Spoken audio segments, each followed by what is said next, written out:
Dubai की company में invest कराने के नाम पर एक महिला पर 80 करोड़ रुपए की ठगी का आरोप लगा है। पीड़ित महिलाओं ने इस संबंध में पुलिस अधीक्षक को शिकायत देकर न्याय की गुहार लगाई है। पुलिस अधीक्षक ने सारे मामले की जांच संबंधित थाने को सौंप दी है। महिलाओं ने बताया कि आरोपी महिला ने 10% ब्याज का भरोसा दिलाया और कई महिलाओं को अपने जाल में फंसा लिया। इस तरह से अनेकों महिलाओं के करीब 80 करोड़ रुपए निवेश करवा दिए। अब उन्हें रुपए वापस नहीं मिल रहे हैं। 3.25 करोड़ है मेरा। हमारी मतलब इस बहू से भी अलग से ले रखा, मेरी बहू से भी 27 लाख। तो ये रोज मांगने जाती थी, इसे चोरी से ले लिया था। 6 महीने लगातार गई, तो फिर मैंने इस पर 2.5 करोड़ का चेक डाल दिया, केस लगा दिया। उसके बाद ये बहू इसको बुला रखा था, भाई तेरे को 1 लाख रुपए दूंगी। ये जैसे ही गई ना, तो उन्होंने बोली पहले तेरी सास से कहो मेरा केस उठाओगी पहले 2.5 करोड़ का। या बोली मैं क्यों कहूँ भाई, या तो उसके सामने लेती, कहती जब तू ले रही थी अपनी सास को बुला कर लिया तभी ले होंगी हैं। तो उसने मतलब गाली गलौज कर दी। फिर उसके 3 बच्चे हैं, 2 लड़कियां 1 लड़का। उन्होंने मार पिटाई कर दी, लड़के ने छेड़खानी कर दी। तो हमारी फिर इसका केस डाल दिया हमने। FIR दर्ज भी हो रही है, इसके 164 के बयान भी हो रहे हैं हमारे। उन्होंने आरोप लगाते हुए कहा कि पैसे इन्वेस्ट कराने वाली महिला का एक साथी दुबई में फॉरेक्स नाम की इन्वेस्टमेंट कंपनी चला रहा है, वह भी इस ठगी में शामिल है। आज सिर्फ कोर्टों में तारीखें लग रही हैं, हम कहाँ जाएं? और ये लेडी 1 से लेकर 10 के बीच में इसने दुबई की टिकट करवाई हुई है और ये वहाँ पे भाग जाएगी। तो हम लोग बताओ किसके द्वार पे जाएं? हमारी प्रार्थना है SP साहब से कि हमारी प्रार्थना सुने और हमारा पैसे का लेन देन जो भी है इसका करवाएं।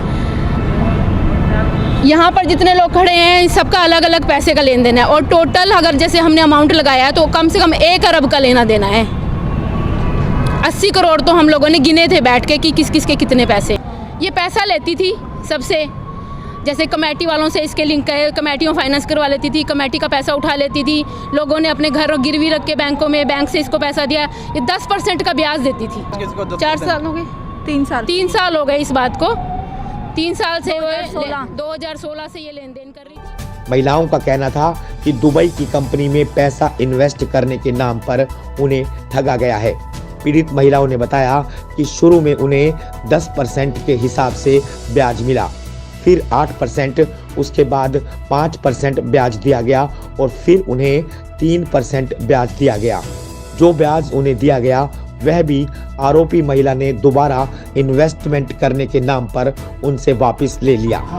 3 करोड़ 31 लाख 11 हज़ार रुपये लगे हुए हैं मेरे, जो कि मेरे अपने खुद के नहीं है, लोगों के पैसे हैं, मेरे सारे रिश्तेदारों के पैसे हैं, सारे फ्रेंड सर्कल का सारा पैसा है, मेरा अपना खुद का नहीं है उसमें।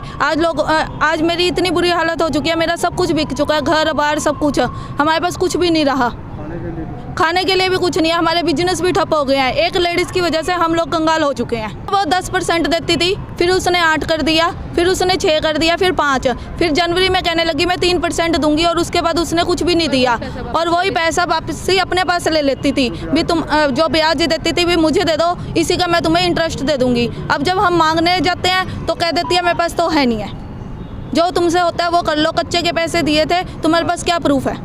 इस मामले में DSP हेडक्वार्टर सतीश वत्स ने कहा कि शिकायत की कॉपी संबंधित थाने में पहुंचते ही जो भी लीगल कार्रवाई बनती है वह की जाएगी। उन्होंने कहा कि पुलिस सजग है, लेकिन लोगों को भी थोड़ा जागरूक होने की जरूरत है। कोई इस तरह की कंप्लेंट वहाँ पर नहीं आई है और आपने जैसे बताया SP के सामने कल वो पेश में यहाँ कोई कंप्लेंट दी है तो थाने में जाते ही उसके ऊपर जो भी लीगल एक्शन बनता है वो कार्रवाई हो जाएगी। देखिए, पुलिस तो पूरी सजग है, कोई पुलिस को टाइमली बताए, इन्फॉर्मेशन दे, लेकिन उससे पहले मैं ये कहना चाहूँगा कि पब्लिक को भी अवेयर होना चाहिए। रोज़ ठगियाँ हो रही हैं, फिर लोग पैसे फंसा के बैठ जाते हैं बिना किसी गारंटी के, बिना किसी इंटीमेशन के। इसका मतलब पैसे उनके पास ज़्यादा हैं, तो ऐसा नहीं करना चाहिए। अपने पैसे को सोच समझ के इन्वेस्ट करना चाहिए, किसी के झांसे में नहीं आना चाहिए।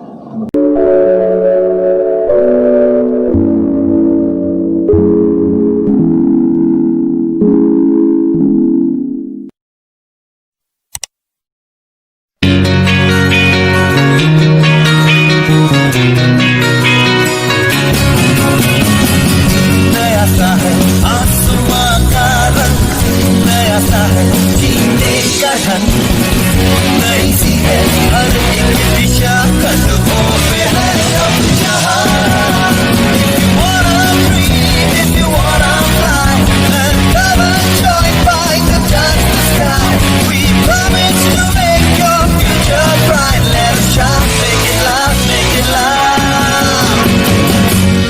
Yes, yes, fight.